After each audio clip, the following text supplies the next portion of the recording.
Muito bem, começamos mais um episódio, uma edição desse nosso videocast conhecido como Educação Cast, esse videocast do IBAB Educação. E hoje, na nossa playlist chamada Comunidade, conforme você já tem acompanhado aí a nossa caminhada e os entrevistados que nós conseguimos trazer aqui, nós teremos o privilégio e a grata satisfação de ter aqui o André Saldiba. Seja bem-vindo, Saldiba. Obrigado, meu amigo. Eu que agradeço estar aqui com vocês e com aqueles e aquelas que nos acompanham. Uma alegria estar aqui. Legal. Edu, seja bem-vindo, meu parceiro de bancada. Obrigado, como você irmão. está? Sempre um prazer, tô bem. Melhor agora. Vamos fazer mais uma? Vamos pra cima. Então, vamos nessa. Hoje a gente vai perguntar coisas assim que o Saldiba... Vamos ver se o Saldiba vai conseguir responder, hein? É. Hã? Vai dar bom. Esse roteirinho tá bacana, né? Vai. Tá bacana. Tá leve. Tá leve. Tô começando a ficar com medo, mas vamos tentar. Fica com medo por causa do Edu, mas eu sou seu parceiro aqui. Claro. Isso fique registrado aqui para todo mundo ver. Mas, Saldiba, de fato é uma satisfação estar com você aqui, você que nos acompanha e sabe, porque nós estamos aqui na própria comunidade, na própria IBAB. Nós desenvolvemos esse podcast com vários fins, mas um principal é exatamente aquilo que a gente fala nas nossas reuniões ministeriais, tentando qualificar mais essa nova IBAB que está chegando. Sendo assim, como que essa nova IBAB que ainda não nos conhece pode conhecer? Então a gente criou uma playlist aqui no IBAB Educação, nesse videocast, falando exatamente do ministério, dos ministros e ministras, pastores e pastores, né? E aí a gente está nessa confraternização, nessa mesa, nessa comunhão aqui. Então esse é um ambiente exatamente para a gente falar um pouquinho da gente, né? Da nossa caminhada, da nossa vida e aquilo que quiser falar. Então, para a gente começar, eu queria perguntar para você, como que você chegou até aqui? É óbvio que o Saldiba não começou a sua caminhada pastoral aqui na IBAB. Já teve outras experiências, outras vivências, outros ministérios. Mas como que você pode sintetizar para a gente, Saldiba, a sua caminhada, o seu chamado, a sua vocação pastoral, as suas primeiras experiências até chegar aqui na IBAB? Só lembrando que vocês sabem que eu gosto de anotar tudo, né, dos momentos mais assim. Agora em setembro você completa 10 anos de IBAB. Exatamente. E também tem uma história que você já era da IBAB antes de ser ministro da IBAB. Sim. Conheceu a Drica aqui, Sim, toda essa relação. sim. Mas enfim, tô dando spoiler pra turma aí, é você que tem que responder esse negócio. Diga pra gente aí quem é o Saldiba e como chegou até aqui. Legal, vou tentar resgatar um pouco do meu passado e como eu entendi a minha caminhada ministerial. Eu sou filho de pastores. Meu pai e minha mãe trabalhavam em uma organização cristã e eu nasci nesse ambiente. Então, a minha lembrança, quase que a primeira lembrança já é dentro desse ambiente que a gente vive. Uhum. E eu cresci, minha infância e minha adolescência, depois vim para São Paulo, isso aconteceu no início em Atibaia, depois vim para São Paulo. E na minha adolescência eu fui trabalhar, servir em um acampamento. Na minha infância, meus pais trabalhavam em uma organização que também tinha um acampamento, mas a minha primeira experiência de serviço foi na minha adolescência. Num acampamento ali no sul de Minas Gerais, chamado Novo Caminhar. Não era nem o do Palavra da Vida? Não era do Palavra da Vida, foi onde eu cresci. Tá. Tava com os meus pais, então meus pais trabalhavam na organização Palavra da Vida, que era o seminário e o acampamento. Minha infância inteira foi lá e depois na adolescência eu fui servir no Novo Caminhar. E no Novo Caminhar foi onde eu acredito hoje que tive a minha primeira percepção de um chamado. Foi lá onde eu entendi que Deus tinha algo para mim e onde eu entendi que eu gostaria de trabalhar em algo relacionado com uma organização, com um acampamento, com uma igreja, com um seminário, alguma coisa nessa linha. Isso a gente está falando com o quê? 15, 16 anos? Isso, 15, 16 anos, exatamente. E também foi nesse acampamento que eu conheci a Drica, minha esposa. Garoto, olha aí. E por isso que eu sempre brinco, ou brincava, né? Quando eu tinha relação com a juventude, com acampamentos, que acampamento não é só um lugar para você acampar, é um lugar para você investir quase que a sua vida. Porque eu sou prova disso e eu tenho vários amigos e conhecidos que casaram por causa do ambiente do acampamento. Por isso que os retiros do Ibabe Jovem bombavam, né? Exatamente. O melhor merchan de uma camp Aí, é esse. viu? Olha aí, E o só. Edu sabe bem o que é isso, trabalhando com adolescentes. Então foi lá que eu conheci a Drica, mas é muito interessante, porque lá eu conheci a Drica, mas os nossos pais haviam trabalhado juntos no Palavra da Vida. A gente não Os se pais da conhecia, Drica? eu e a Drica. Mas os pais da Drica e os meus pais já tinham uma relação antes da gente nascer. Então é uma história bem interessante, bem curiosa. E aí nesse acampamento Novo Caminhar, eu conheci a Drica e eu entendi que eu tinha o desejo e que Deus estava me chamando para servir de um jeito diferente, vamos pensar assim. Mas eu trabalhei no Novo Caminhar talvez por 5, 6 anos, até o final desenvolvendo um papel de liderança lá. Mas eu tinha meu trabalho aqui em São Paulo, eu tinha minha faculdade, eu tinha minha vida aqui. Lá eu ia para passar quase que 3 meses do meu ano. Porque naquela época também, temporada de férias era um mês, não era? Hoje, acampamentos é quase 1 ou 2 semanas. Lá a gente ficava um mês, tinha vezes que eu fiquei 1 mês e meio no acampamento, quase que morando lá. Mas eu tinha minha vida aqui em São Paulo. E eu comecei a lidar com essa crise, com esse conflito de o que eu faço aqui em São Paulo não atende o meu desejo de vida, a minha vocação, o que eu acho que eu... E eu comecei a pensar o que eu ia fazer da vida, como é que eu ia desenvolver essa minha vocação, esse meu chamado. E como todo adolescente jovem, eu considerei seriamente não ir para a faculdade, mas ir direto para o seminário. E isso já está com o meu namoro com a Drica e com a minha experiência na Ibabe. E aí, então, eu fui buscar conselheiros para me ajudar a tomar essa decisão. Vou para o seminário ou vou para a faculdade? Ou seja, a sua experiência na Ibabe é que você era membro da Ibabe, congregava na Ibabe. Exatamente. Quando eu conheci a Drica, pouco depois a gente começou a namorar. A Drica sempre teve um envolvimento muito forte na Ibabe, porque ela cresceu na Ibabe. A Drica é da Ibabe antes do Ed. Olha aí. A Drica foi batizada pelo pastor anterior ao Ed. Então ela tinha uma relação muito forte, ela já era parte da liderança dos jovens quando a gente se conheceu. E eu, por ter um envolvimento muito forte no acampamento, não tinha um envolvimento forte em nenhuma comunidade local. Eu frequentava uma igreja, mas eu não tinha, porque eu estava muito mais envolvido no acampamento. Ao começar o namoro com a Drica, naturalmente eu comecei a frequentar mais a Ibabe, ao invés de levar ela para a minha comunidade, porque ela era envolvida aqui. Então a gente começou a namorar, eu comecei a ter essa crise de o que eu vou fazer da minha vida, onde eu vou exercer a minha vocação, qual vai ser a minha profissão. E conversei com conselheiros e praticamente, ou literalmente todos, e graças a Deus hoje eu agradeço a eles, me sugeriram, vá fazer uma faculdade e não um seminário. Faça uma faculdade, avalie, entenda exatamente o que você está querendo e depois, se você quiser, você faz um seminário.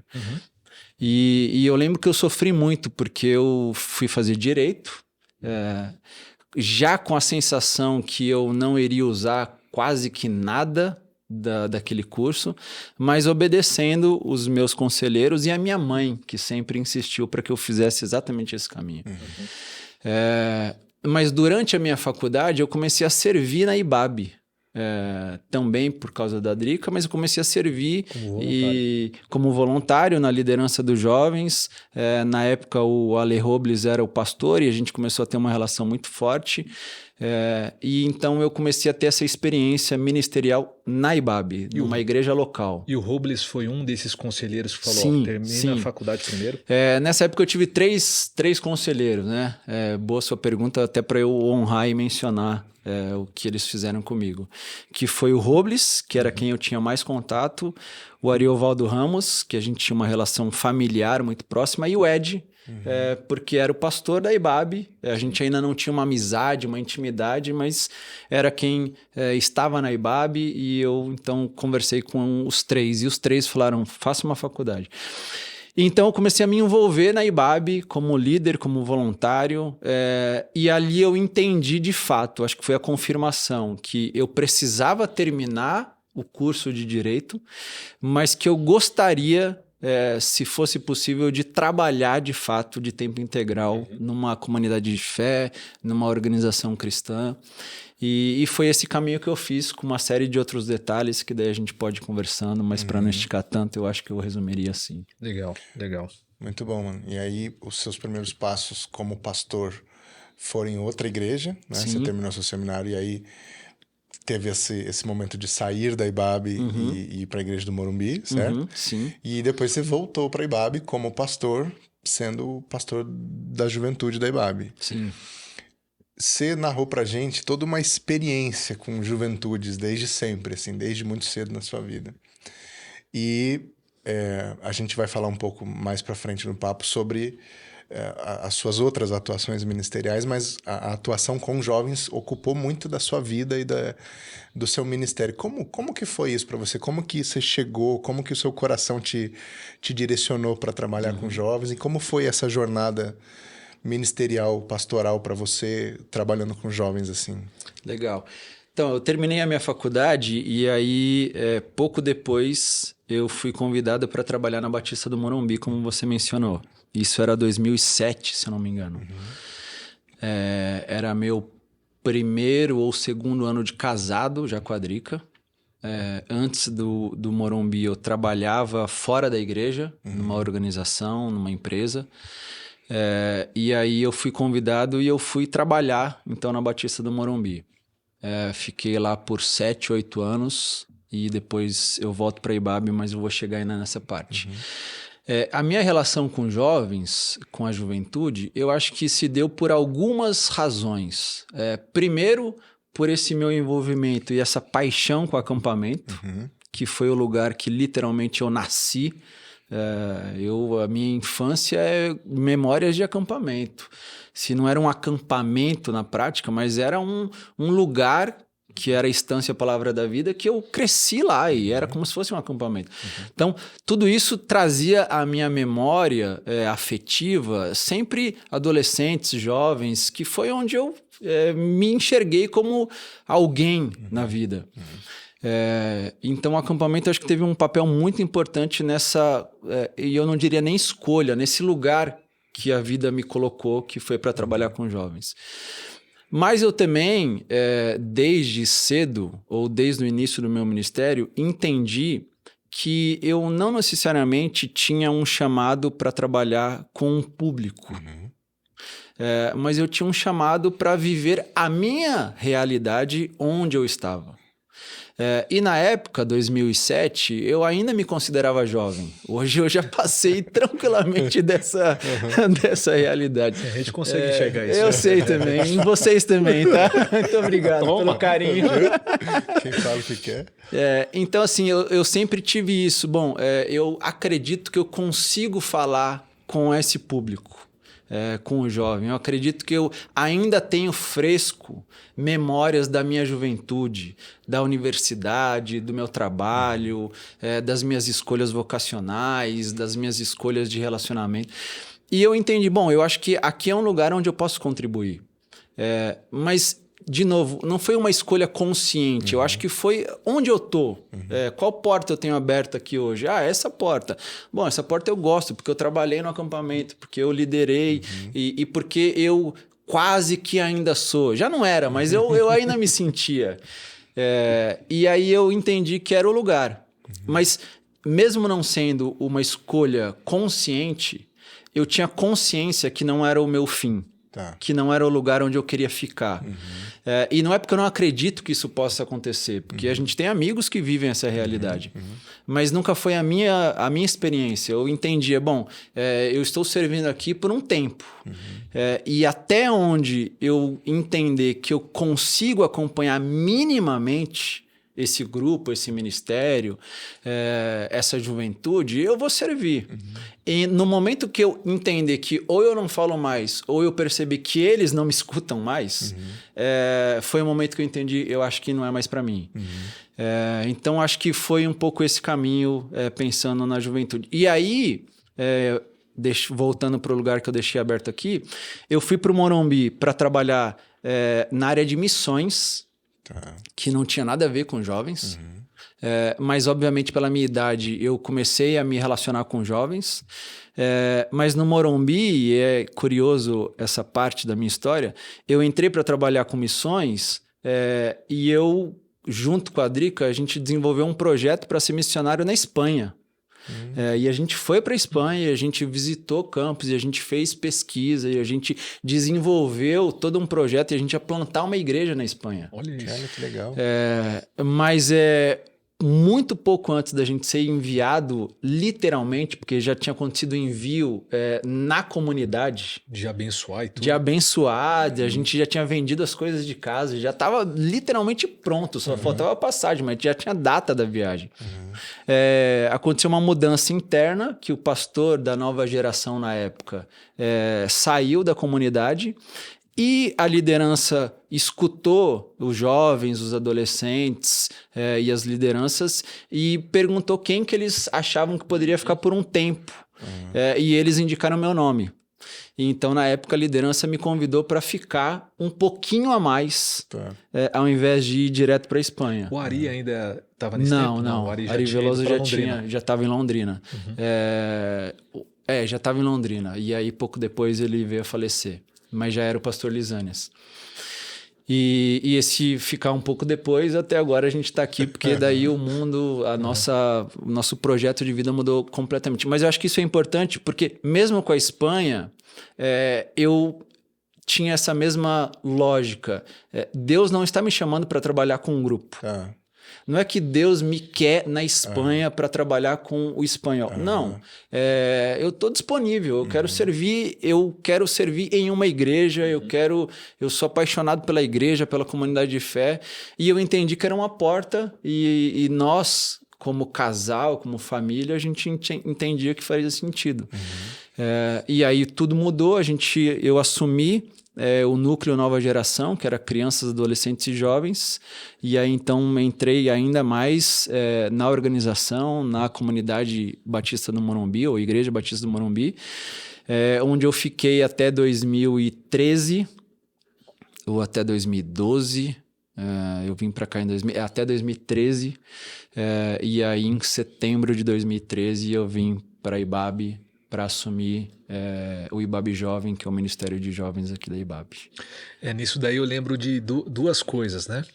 Uma delas é que a gente teve um primeiro contato informal ali por volta de 2011, 2010, porque quando você ainda estava como pastor lá no Morumbi, você passou uma das suas formações, então depois você teve sua formação lá no Seminário Teológico Servo de Cristo, e eu cheguei em 2009 para ser o coordenador acadêmico. Sim. E aí, em troca de e-mails tal, parece que você tinha um evento com os jovens aos sábados, e aí você me sondou, mas não teve uma data lá que a gente conseguiu conciliar, aí não foi para frente. Então o primeiro contato foi ali, né? E uma segunda história que eu contei no episódio para você, quando você me entrevistou, Edu, foi que em paralelo estava rolando também uma conversa, né, para desenvolver o que hoje é o IBAB Educação. Né? Mas como não tinha nada no radar, aquela coisa toda, o que estava precisando de imediato era então o pastor de jovens, por causa da ausência e a saída do Fabrício, né? Aí o Joab me indicou, tal, passamos por na ocasião, a Silvia era a gestora ministerial, não, por mim, pela equipe aqui, você tá dentro. Agora tem que falar com o pastor Ed, tá bom? Aquele jeitinho dela, né? Tá bom, irmã Silvia, vamos lá. E, cara, eu lembro que foi aqui no Sushi Ball, aqui pertinho, falecido. É verdade, não existe mais. Né? Aí ele perguntou assim, se você tivesse tanto na mão para desenvolver o ministério, o que você faria? Eu falei assim, inverteria isso na educação. alguma coisa na educação. Falei, então, com essa resposta aí você está fora e também você tem um jeito muito acadêmico e tal, e cara, eu preciso de um maloqueiro. Aí o maloqueiro tá aqui, ó. Aí depois ele contrata você. Então, só essas duas experiências, histórias eu precisei contar porque atravessa também um pouco desse que vos falo. Só de uma pergunta, um spin-off da pergunta que eu te fiz sobre essa coisa da Espanha, que eu não sabia ou não lembrava dessa informação, mas quando você topou ficar no Morumbi, porque a gente está falando da sua vocação pastoral e tal, e você já deixou claro que você estava disponível para o que Deus quisesse fazer da sua vida. Mas você ficou querendo ir? Tipo, como é que foi no seu coração? Do tipo assim, vou ficar só um pouquinho porque eu quero ir mesmo? Ou ficou e Deus pacificou isso e segue o baile? Então, acho que tem duas coisas, Edu. Primeiro, eu fiquei... não só por isso, mas também como uma forma de gratidão pelo que o Morumbi tinha feito por mim. A Batista do Morumbi, que eu ainda tenho uma profunda gratidão, apostou em mim e investiu na minha formação. Quando eu saí da IBAB e fui para lá, como o Robeiras lembrou, eu não estava no seminário. Eu tinha a minha formação em Direito. E mesmo assim, o Morumbi, e especialmente na época o pastor Marcos Amado e o Lisânias, me bancaram. E aí no Morumbi eu fui para o Servo de Cristo fazer o mestrado em Divindade. No Morumbi eu fui me desenvolvendo como pastor, a minha pastoralidade, a minha liderança. E quando eu entendi, ou quando eu recebi o convite, a primeira coisa que eu, conversando com a Drica, nós entendemos foi, agora é hora da gente atribuir o que o Morumbi fez por nós. E também porque, de fato, eu nunca tive essa convicção de ter que estar em um lugar. E isso vai para o segundo ponto que eu mencionei. Para mim... funciona para mim. Isso não significa que eu quero que funcione com todo mundo. Eu tenho muito claro a minha diferença de vocação para profissão.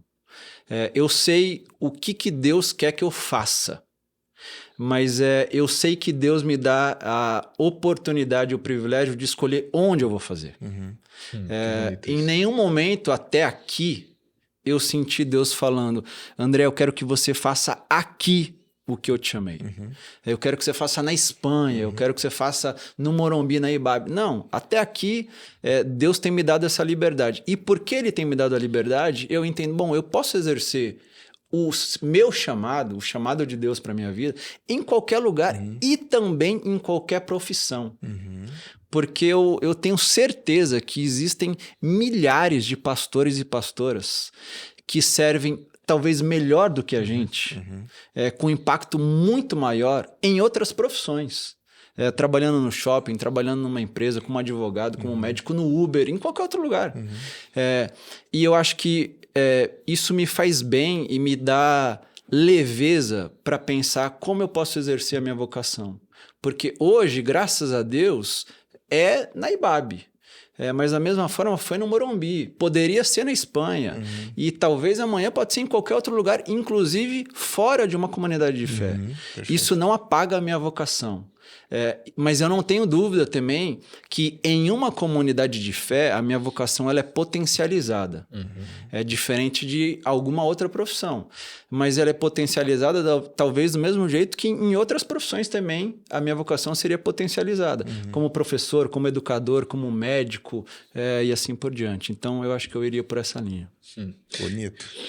Não, é legal mesmo. E é assim, para além da nossa broderagem, que é um ambiente que a gente construiu aqui na IBAB, a broderagem também, ou nas trocas que acontecem, seja nas reuniões, nos corredores, uma coisa que eu aprendi contigo, Saldiba, é o seguinte, e aí você disse isso daqui na primeira e na segunda resposta aí, que foi pergunta, né? E você respondeu que você, no sentido do segmento, não se entende como um pastor de segmento etário. Você é um pastor. Né? Isso fica muito claro na transição que foi feita entre o IBAB Jovem para o IBAB Família. Logo, a pergunta que eu quero fazer para você é o seguinte: se para você, né, a vocação é o Ministério Pastoral, esse desenvolvimento comunitário, seja aqui na comunidade mesmo ou fora, como você acabou de dizer, mas em se tratando de um programa como é o programa que tem essa fatia específica das famílias, né, jovens casais e daí por diante, como que foi a saída do IBAB Jovem para chegar nesse programa chamado IBAB Família, nessa linha ministerial que a gente tem aqui? Como que isso ficou dentro de você, nessa transição? E explica para a gente um pouquinho mais como que é o Ministério IBAB Família, as suas programações e tudo que você tem desenvolvido aí. Se eu não me engano, teve essa mudança de 19 ou 2020, né? Um pouquinho antes da pandemia. Sim, né? sim. Como que foi? Conta um pouco para a gente aí. Vou contar primeiro o que é o IBAB Família, daí eu conto da transição. O IBAB Família, na verdade, os programas que existem já existiam antes da formação do IBAB Família. Então, antes de eu assumir e criar o núcleo, vamos pensar assim, IBAB Família, os programas atuais já existiam. Debaixo do IBAB Pastoral? Debaixo do IBAB Pastoral, debaixo do pastor Cláudio. E quais são esses programas? A gente tem o Quase Casados, que é um programa para noivos, para casais, para relações que já têm quase que uma data para o seu casamento, uma ideia que nós vamos nos casar e a gente quer ser acompanhado, a gente quer ter ajuda na construção dessa nova fase de vida. Então esse é o Quase Casados. A gente tem o Concas, que é comunicação no casamento, que é só para relacionamentos com casados, que precisam de ajuda, que precisam de um acompanhamento pelo que já estão vivendo como família, como casal, como casamento. Então esse é o Concas. E Casais, que é para namorados, noivos, casados, recasados e quem se sentir à vontade. Então esses 3 programas que continuam no IBAB Família, eles já eram da parte e sob a liderança e coordenação do Claudinho. E eu simplesmente tive a ideia de pensar, vamos criar um núcleo, trazer e ter um olhar mais atento e ter um cuidado maior pensando na família. Como você lembrou, isso aconteceu acho que em 2019, talvez início de 19, por aí. E na época eu não senti tanto porque eu acumulei função. Então não é que eu saí dos jovens e fui para o IBAB Família. Eu continuei nos 2. O que foi uma loucura, mas enfim, antes da pandemia a gente fazia tanta loucura que agora a gente... Não que a gente não faça, mas a gente está tentando pensar um pouquinho melhor. Então assim, eu não vivi essa transição lá. Eu acumulei e eu fui trabalhando e eu fui desenvolvendo as 2 coisas. Mas na pandemia, muita coisa mudou dentro de mim, como em todos nós, e eu comecei a entender o que eu falei na resposta anterior para o Edu, que o meu ciclo estava acabando como pastor de jovens. E aí eu comecei a fazer o meu processo de transição, porque eu comecei a atuar com jovens, se eu for pensar só na comunidade local, lá com o Robles, talvez em 90... eu sou péssimo de data, mas assim, eu tinha talvez 20 anos de movimento quase que constante com jovens. Eu lembro que quando eu comecei a falar sobre isso, eu conversando com a Drica, eu falei, nossa, eu acho que eu não lembro. Isso foi junto com a pandemia, né? Eu falei para ela, eu acho que eu não lembro de eu passar um ano sem um acampamento. De liderar, de estar envolvido. Por quê? Porque eu fiquei 20 anos ou participando, ou fazendo, construindo e organizando. E aí eu comecei a falar, eu não sei mais se eu aguento isso. Eu olho para as minhas filhas e para o meu filho e eu penso, agora eles que têm que viver isso. Eu não quero estar com eles no ambiente deles. É hora deles viverem. É hora deles começarem a ganhar o espaço deles na comunidade de fé deles, que hoje, por coincidência, também é minha, mas é deles. Não é uma coisa, você é o filho do Saldiba. Não, ele tem nome, ela tem nome. E eu não quero atrapalhar isso. Essa é uma coisa que eu sempre fico, sempre tendo como um ponto em alerta na minha vida. Sempre a luzinha amarela. Eu não quero que os meus filhos ou que as minhas filhas e o meu filho não tenham a identidade deles. Eles não são filhos de um pastor. Eles são crianças incríveis. E se é para gerar essa identidade, que seja o contrário. Eu sou pai deles. Boa. Não são eles que são meus filhos. Não é, ó o Davi, filho do Saldiba. Não, ó o André, pai do Davi. Porque eles não precisam pagar esse preço que muitas vezes nós e aqueles que trabalham na igreja e que nos ouvem pagam. Isso. E a gente já viu muitos dos nossos filhos e filhas sofrendo por causa disso. E os meus filhos eu vou tentar ao máximo. Então, assim, eu comecei a perceber, eu não quero atrapalhar o processo dos meus filhos, eu não quero estar no mesmo ambiente, eu preciso começar a sair.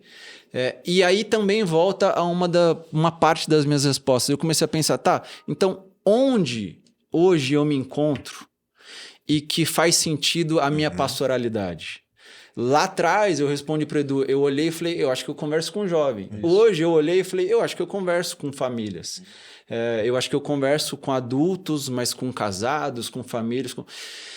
E aí foi uma coisa, óbvio que não foi simples, é uma despedida de 20 anos, como eu falei, mas eu acho que foi uma coisa natural que eu comecei a perceber na minha vida e na minha relação familiar. Até porque você fez isso, como disse, uma transição intencional, né? Sim, então sim. Já, de certa forma, ajuda, né? E acho que quando foi a virada, a conclusão, foi uma emoção, mas uma emoção com gratidão e não com o que eu vou ser. Também por conta do que eu já falei. Eu não tinha esse olhar de eu sou isso, eu sou pastor de jovens. Não, eu sou pastor. Eu tenho clareza que Deus me chamou para cuidar e para ensinar. Não é cuidar de jovens, ensinar adolescentes. Não, cuidar. Quem está na minha frente precisa ser cuidado. Quem está na minha frente precisa ser ensinado. Então, é isso que eu vou ensinar. É isso que eu vou cuidar. Então, acho que foi um pouco disso. Só uma parte do coisa bem rápida. Essa sua resposta nesse recorte familiar, sobretudo pelo Davi e as meninas, foi sensacional, Saldiba. E eu acho que isso tem que ser da gente também, Total, todo pastor, né? Total. E uma coisa bonita também que a gente vê sempre sendo ressaltado da vida deles, né? Porque eles, como você disse, têm nome. Então, o Davi, Isabela, a Lu, é exatamente a comunidade conhece eles, Saldiba, mas não dessa relação tóxica, mas porque você traz eles nas suas mensagens, como ilustração daquela proposição que você nos traz como pregador também. Isso daí é sensacional. Então, quando você não faz, fique o registro aqui. Quando você não cita, fica faltando. Então, traga mais experiências deles aí. Saldiba, dentro dessa sua perspectiva pastoral aí, de vocação, e eu tô achando assim incrível te ouvir sobre isso, cara, porque a gente trabalha junto, a gente compartilha esses ambientes todos os dias, mas tempo para parar e ficar conversando assim a gente não tem com tanta frequência, né? Então tá sendo muito legal ouvir essas experiências da sua vida. Tô saindo daqui enriquecido com isso que você tá falando. Aflorou durante a pandemia um outro lado pastoral seu que posso dizer assim, se transformou nessa coisa linda que é a quarentena de oração, que começou lá no início da pandemia, do momento mais crítico da pandemia, e se mantém até hoje. Sim. Então, queria te ouvir um pouquinho sobre a quarentena de oração, como surgiu, como foi a ideia, os desafios iniciais e os ajustes que você foi fazendo com o tempo para a quarentena no formato que ela existe hoje. Que a gente conversou com o Grulha também, e no episódio com o Grulha ele fala da ótica dele, da quarentena, mas você, o fundador da coisa... Falou bem ou falou mal? Falou bem. Não, ainda vai ao ar, mas eu falei também o seguinte, provavelmente você que vai ver o Saldiba, né, já viu do Grulha e tal, mas outra parte que eu quero aqui é que desde o primeiro sempre acompanha, hein? Sempre acompanha. Ele está fazendo questão de destacar isso aí. Então, a quarentena, meu, é uma coisa assim, inexplicável, né? É o tipo de coisa, o tipo de projeto, o tipo de quase que filho que nasce que a gente não tem condições de planejar. E muita gente faz essa pergunta, como é que você organizou? Eu falei, não sei.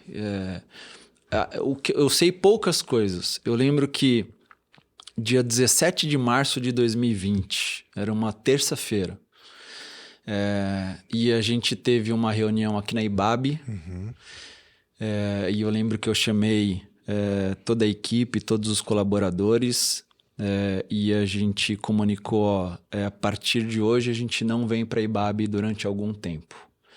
Tá tudo fechando, a gente não vai ter a celebração domingo e o escritório também não vai ter mais ninguém. E eu lembro que eu voltei para casa, assim como todos que viveram essa experiência, pensando, meu Deus, o que está acontecendo no mundo? O que a gente está vivendo? Que horas que a gente vai acordar e alguém vai falar, é brincadeira. E eu voltei angustiado, eu voltei assim, sem quase nenhuma resposta. E eu cheguei em casa, a Drica já estava em casa, e eu comecei a conversar com ela. E aí na conversa eu falei para ela, eu tô pensando em hoje à noite abrir uma live no meu Instagram e orar com quem tá como eu, sem ter resposta. Não é orar porque eu tenho alguma coisa para oferecer, não. Orar junto com quem tá exatamente como eu, desesperado. E aí eu falei, escrevi um texto e pensei, já assim, eu escrevi pensando, eu não vou conseguir, mas eu vou escrever. Porque eu escrevi dizendo, eu me proponho a orar por 40 dias. Que é quarentena, então a lógica de todo mundo, mas todo mundo no fundo já imaginava, é uma semana, duas voltou o mundo. E eu fiquei, vou colocar 40 para manter o padrão do mundo, na hora que voltar, fecho e acabou.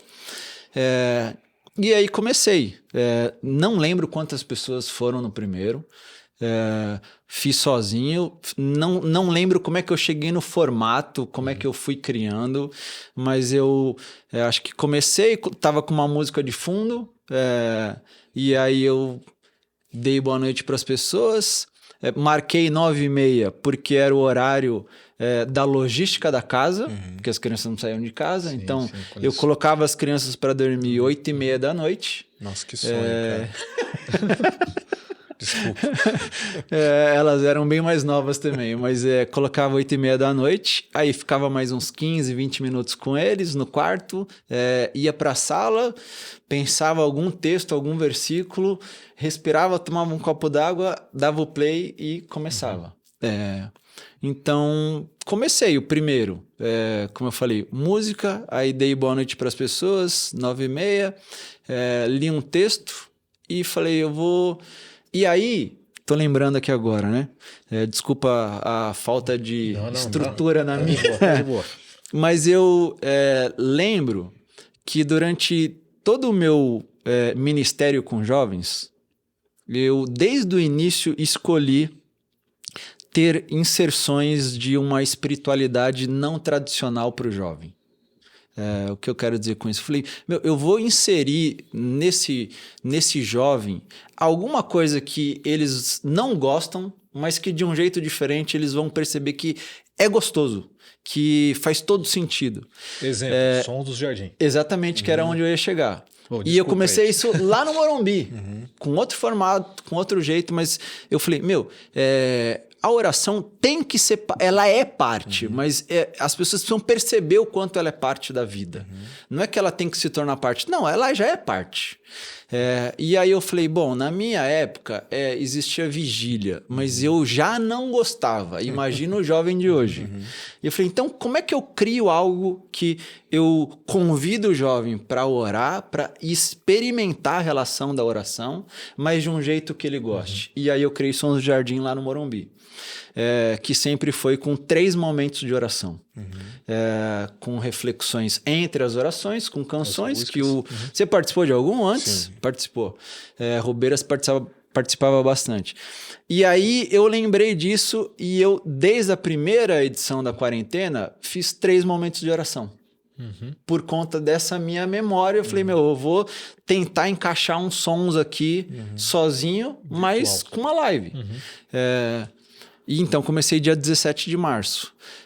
Fiz por 40 dias, não acabou a quarentena. E no 40 dias já tinha um número significativo vivendo a experiência.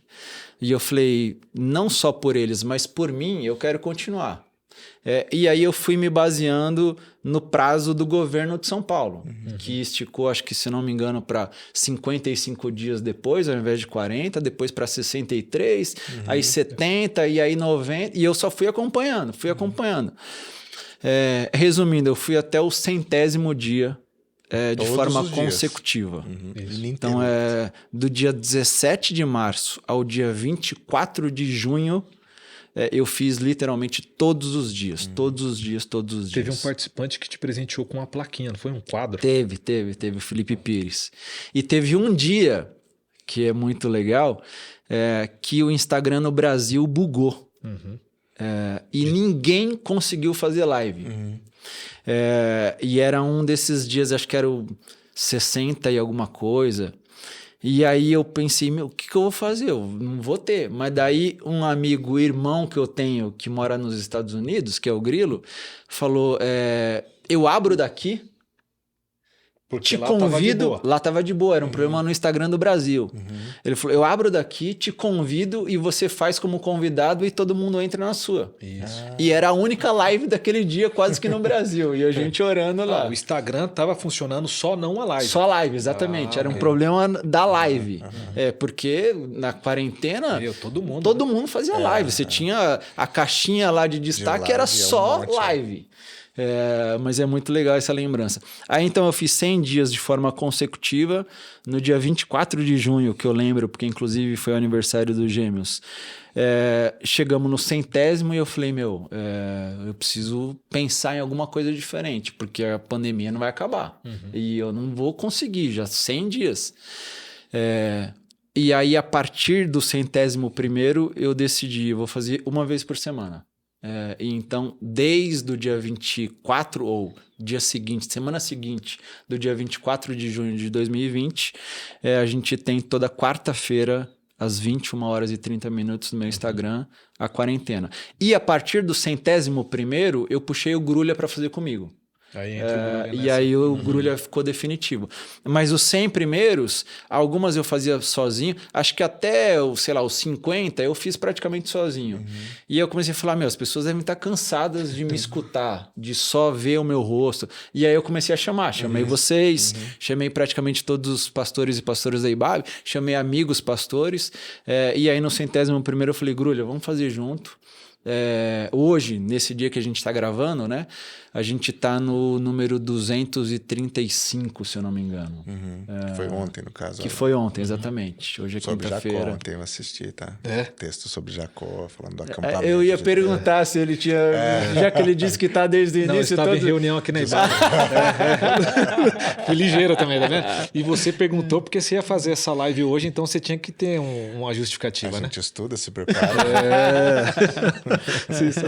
Sensacional. Mas Saldiba, essa é uma experiência muito bacana, né? Que perdura até hoje e é uma das suas marcas mesmo, né? Então, só para quem não sabe, o Saldiba tem uma publicação, um livro falando sobre espiritualidade. Então, quando ele fala dessa disciplina espiritual que é a oração, ele fala com propriedade porque ele tem essa produção. Que, aliás, fica a dica aqui para você, hein? Quem sabe você lançar um livro agora falando sobre oração. Quem sabe? Pode ser. Se alguém tiver interessado para me ajudar aí, ou se alguém aqui tiver interessado... vai que, né? Fala a Deus. Só colocando a notinha de rodapé, obrigado, Robeiras, a gente ajuda, não tem problema. Para fechar a questão da quarentena, Saldiba, você depois fez um encontro especial com alguns convidados selecionados presencialmente, né? Como que foi essa experiência? Foi no ano passado, acho que foi no Encontro 200. E foi muito, muito emocionante, porque... E vieram pessoas de outros estados para esse encontro presencial. E não só nesse encontro, né? Mas é muito emocionante ser procurado em alguns domingos aqui na IBAB por pessoas que chegaram por causa da quarentena e que fazem questão de vir aqui para agradecer pelo que eles viveram. Alguns que nem conseguem mais acompanhar a quarentena. Mas muita gente perdeu familiares e encontrou ali na quarentena, pela graça de Deus, algum consolo, algum amparo, alguma força. Então é realmente muito especial esse encontro agora presencial de muita gente. E a quarentena, a gente fala, né, se tornou uma família. É impressionante como Deus cuidou e Deus fez. Porque, de novo, eu não planejei nada. Eu acho que eu jamais teria capacidade de planejar algo tão belo como a quarentena se tornou nas nossas vidas. Mas o presencial foi um só. E eu tenho vontade de fazer outros, mas foi literalmente emocionante. Abraçar a gente que a gente nunca tinha visto. Chorar com essas pessoas é impagável, impagável. Bom demais. Muito bem. Essa é a pastoralidade que você tanto falou, né? Se expandindo, indo para outros lugares, não ficando só em segmentos. Mas nesse sentido de pastoralidade aqui na nossa comunidade, a gente passou então IBAB Jovem, IBAB Família, aí teve esse recorte que o mundo inteiro viveu. Aliás, ainda estamos vivendo, de certa maneira, a pandemia ainda, né? Mas ainda bem, graças a Deus pela vacinação. Mas você aqui também, na nossa comunidade, Saldiba, tem duas outras caixinhas, né? Que revelam você, o pregador que você é, que tem nos abençoado de maneira assim muito rica, muito linda, né? Sobretudo com esses exemplos, né? Da sua vida com seus filhos. Né, sobretudo da Lulu, sempre é a que mais tem ali, né? Mas também você é o gestor ministerial. E aí, para o pessoal saber, cada comunidade tem a sua pastoralidade, a sua gestão, e aqui, por causa de tantos ministérios, nós temos aqui, né, exatamente um gestor que é o nosso pastor executivo, ou seja, é aquele que comanda toda a equipe e faz a gestão de toda essa máquina institucionalmente falando. Como é para você fazer tudo isso, girar mais esse prato? E que prato pesado é a nossa comunidade? Alguns são mais pesados, mas Então, talvez seja repetitivo, né? Mas volta para aquele lugar. Eu não acho que eu sou essa pessoa. Eu ocupo esse lugar hoje. Por conta das minhas características, ou por acharem que eu tenho essas características, um pouco mais estruturado, um pouco mais planejado. Penso eu também, por ter trabalhado bastante fora de uma comunidade de fé e ter tido essas experiências mais administrativas, de gestão, eu acredito que eu carrego um pouco desse perfil. E a IBAB entendeu em um determinado momento antes da pandemia, nem lembro que ano foi isso, você lembra? Acho que foi 2018, foi 2017. Porque quando eu cheguei em 2018, você já era o gestor. Então. Foi antes. A IBAB entendeu, mudando um pouquinho uma configuração que existia, mas entendeu que era importante ter essa nova função na equipe do pastor executivo. Mas também nessa transição, e até conversando com a liderança na época, eu repeti essa minha fala, dizendo, eu não sou isso. Se vocês acreditam que eu posso contribuir, que eu posso ajudar de alguma forma com a equipe, com a comunidade, com o momento, eu estou à disposição. Mas eu sou pastor. Eu não sou um executivo na função de pastor. Eu sou pastor que hoje também ocupa uma função executiva. Está nesse lugar. Mas e se você deixar de ser executivo? Em alguns momentos eu vou agradecer. Porque isso não é a minha vocação. Isso é uma parte da minha profissão. Mas não é também a minha vocação. Não te determina em definitivo. Exatamente. Então eu acho que eu ocupo esse lugar hoje. É óbvio que são demandas completamente diferentes, porque até então eu fiquei boa parte, até aqui, né, a maior parte desse meu período, eu fiquei acumulando 3 funções. Pastor executivo, pastor de jovens e pastor de IBAB Família. Ao mesmo tempo, eu estava no mestrado, na PUC, com as crianças, então, em muitos momentos foi um caos ainda maior do que já é a minha vida com 3 filhos. E também, por conta disso, eu fui entendendo, eu preciso começar a abrir mão de algumas coisas. IBAB Jovem, E hoje eu me sinto assim, se alguém perguntar, mas o que você é? Eu sou pastor. Mas onde você está atuando hoje? No IBAB Família, no púlpito, como você falou. E no momento da IBAB atual, ela entende que eu também posso contribuir como pastor executivo. Então, eu acho que é isso. E acho também que em uma igreja como a IBAB, onde ela se encontra, no tempo onde nós estamos, faz sentido ter essa função. Mas faz sentido para a IBAB. Porque eu acho que às vezes as pessoas ouvem, por que a gente não tem na nossa igreja? Não, porque talvez não seja necessário. O que a igreja precisa é de gente que cuida de pessoas, não que administra. Mas se a igreja ganha uma proporção que ela entende que é importante também ter esse lado, Aí sim. eu acho que esse lado tem que ser o acréscimo. Mas isso é sempre um apoio para o que a igreja é. Isso não define a igreja. E por isso que eu sempre me lembro para quem me pergunta. Eu não sou isso. Eu estou aqui de passagem. Eu sou pastor. Se a IBAB em algum momento entender que eu não preciso mais ser, eu agradeço e volto. E se a IBAB entender que aqui também não é como pastor, eu vou ser pastor em qualquer outro lugar, não em qualquer outra igreja. Espero que seja em outra igreja, mas se não for, eu vou ser em qualquer outro lugar, desempenhando qualquer outra profissão. Boa. Então, por aí. Mano, caminhando pro fim do nosso papo, e aí a gente queria apresentar também um outro lado do André Saldiba para nossa comunidade. Mas fica Que tranquilo. medo. Já dei até aquela afastada. Assim.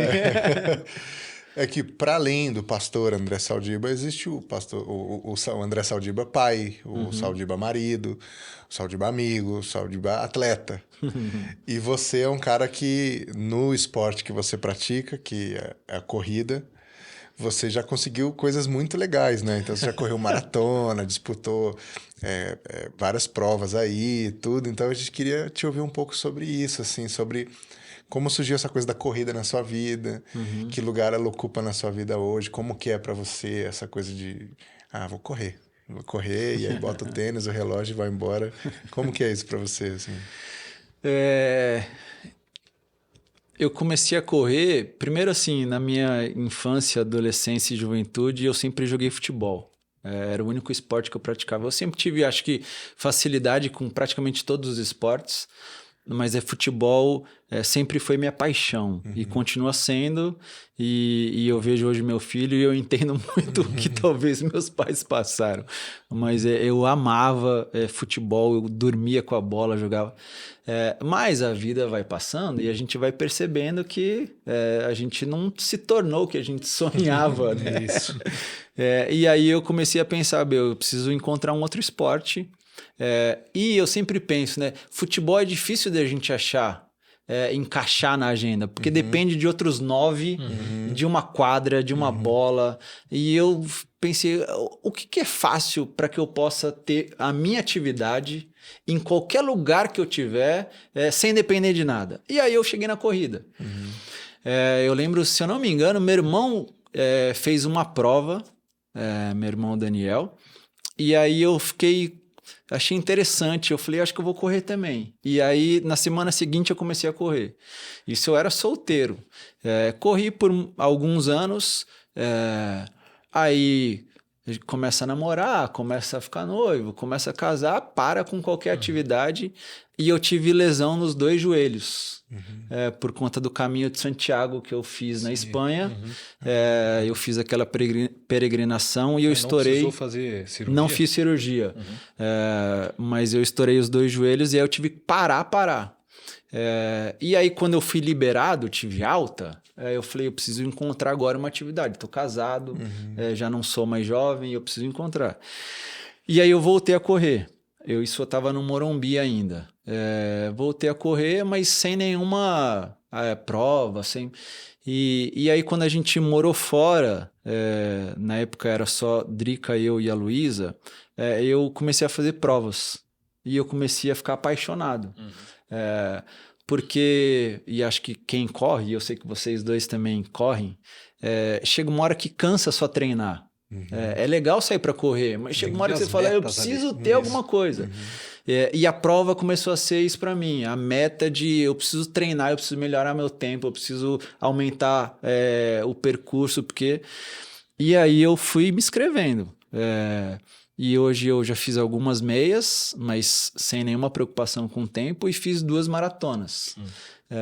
Que especialmente a última, pensando fisicamente, foi a experiência mais...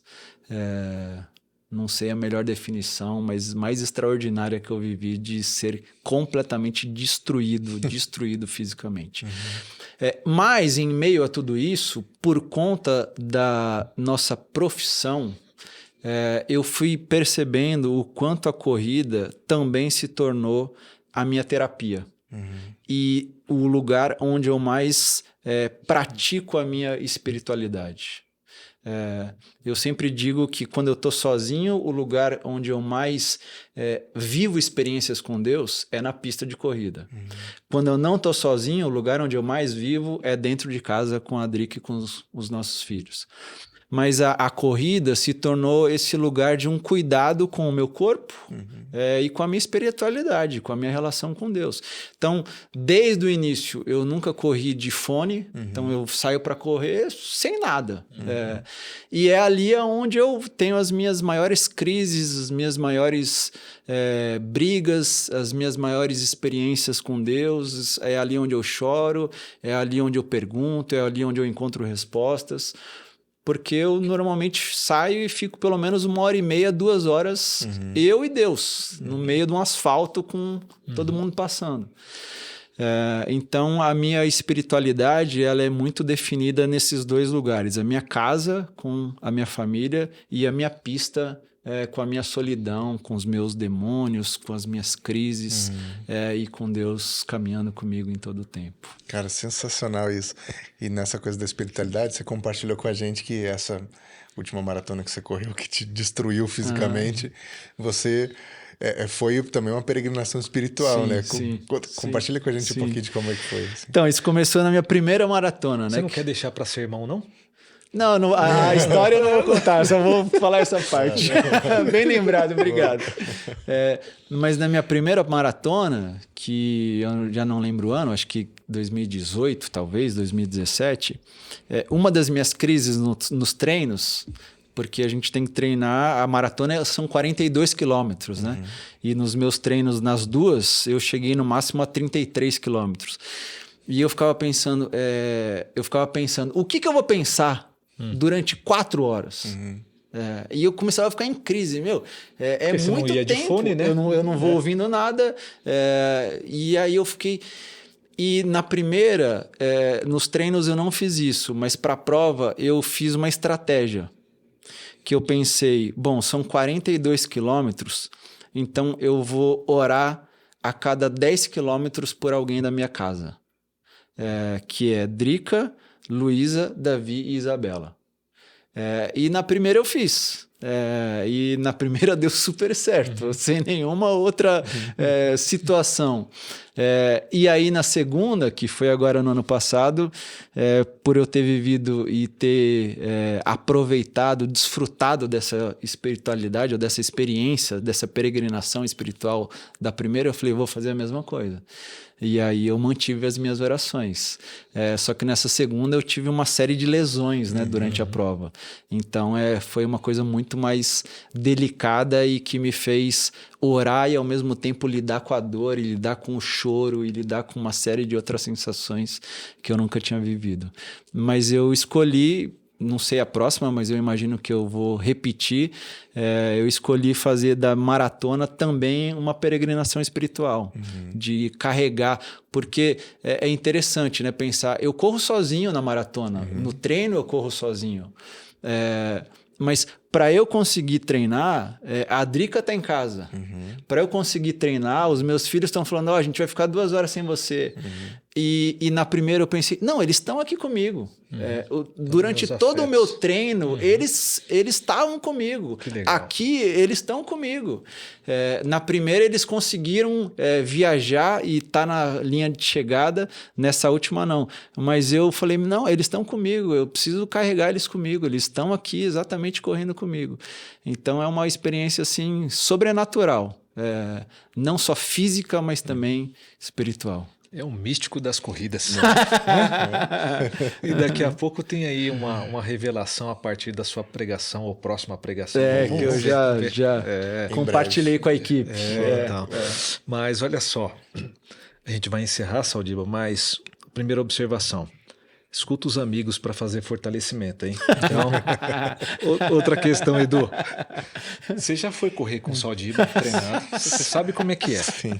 Então, você que nos assiste agora, pelo amor de Deus, você precisa saber disso. Então, fica registrado aqui no YouTube que se o Saldiba te convidar, vai até o seu limite. Não deixa para o limite dele, porque ele sempre fala assim... Mais um casinho, mais 2Ks. Daqui a pouco você fez uma maratona, ele te puxando. Então, ele é malandro. Fica esperto.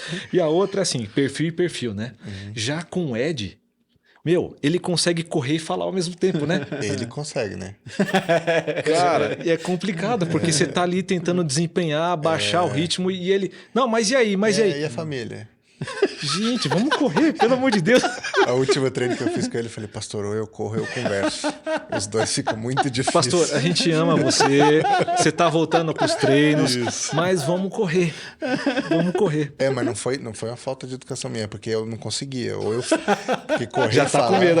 Plano de carreira, como é que é aí? Mas quando você fala e corre, o fôlego vai embora. Eu falei, pastor, se eu ficar falando aqui, eu vou morrer, vou cair durinho aqui, então eu prefiro não falar. Acho que foi a partir daí que ele nunca mais convidou. Nunca mais aceitou nenhum convite. Também tem isso. Mas pessoal, esse é um ambiente que a gente tem aqui na IBAB, na comunidade. Graças a Deus por causa disso. E graças a Deus pela sua vida, Saldiba. Muito obrigado por esse tempo, por abrir um pouquinho mais da sua intimidade, de quem você é, do seu ministério, que tanto nos abençoa. E como praxe, a gente tem aqui para esse encerramento, para você deixar uma palavra, né, para a sua comunidade, para a nossa comunidade. Então, o microfone está livre e é com você. Se você quiser, aquela câmera ali, manda ver. Antes, eu queria agradecer vocês e parabenizar por esse projeto. Eu acho que esse projeto, ele não só abençoa a IBAB, mas ele abençoa tantas outras comunidades e tantas outras pessoas e abençoa a nossa equipe. Então, muito obrigado por vocês nos abençoarem, me abençoarem, abençoarem tantas outras pessoas. E a minha palavra eu percebo que a gente tem a oportunidade de viver algo novo. Eu acho que a história nos ofereceu essa oportunidade. A gente está começando tudo de novo. A gente está reconstruindo, ressignificando. Meu convite para todos e todas é que a gente aproveite essa oportunidade.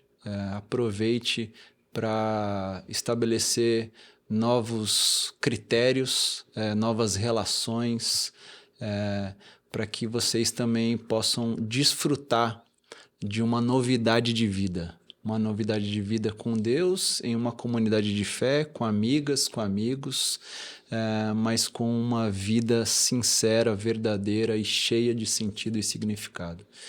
Então, que você não perca essa oportunidade, que a história e que Deus está nos dando, de viver o novo. A gente sempre sonhou e sempre falou, o novo virá, então o novo chegou. O amanhã é hoje. E acho que é a oportunidade da gente escrever uma nova história. Então escreva a sua história. E nos ajude a escrever também a nossa história como comunidade de fé. Mas escreva principalmente a sua história, porque Deus está te dando essa oportunidade e está dando a todos nós. Então, um grande beijo, que Deus continue cuidando de vocês, da casa e da família de vocês, como tem cuidado do nosso IBAB. E obrigado mais uma vez. Esse é o André Saldiba, pastor aqui na IBAB e nosso querido brother. E esse é mais um Educação Cast, esse videocast, esse podcast do IBAB Educação. E até um próximo encontro, um próximo episódio. E como sempre, um beijo carinhoso e respeitoso no seu coração. Até!